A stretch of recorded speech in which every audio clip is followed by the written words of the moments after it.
You can almost think of like a 2x2, positive and negative, giving and taking. Yeah. Right. So give a carrot, give a stick.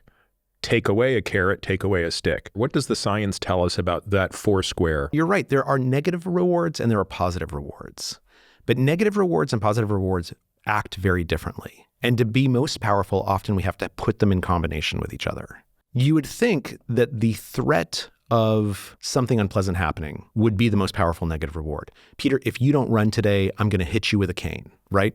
That's actually not what the science tells us. What the science tells us is that the best way to use negative rewards is to establish the pain and punishment prior to the behavior and then remove the tension of it afterwards. The presence of a negative reward or a punishment is much more powerful when we feel it than when we anticipate it. The problem is negative reinforcement is about 1/20th as effective as positive reinforcement. So I have to hit you with a cane 20 times to equal the motivation that you'll feel if I let you have a really nice smoothie after you go for that run. And we define effective as likely to produce the desired outcome. Yes. The finalized 1/20th. 1/20th. I would have guessed 1/2.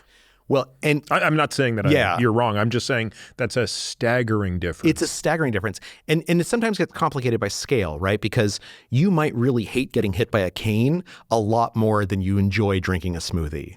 But we know that if those two things are comparable in your head, I'm going to have to hit you 20 times to equal the motivation you'll find from drinking that smoothie. Let's shift gears just briefly and before we come back to this and think about it through the lens of parenting, right? Because it's the first thing that probably comes to many of our listeners' minds as we think about the words positive and negative reinforcement.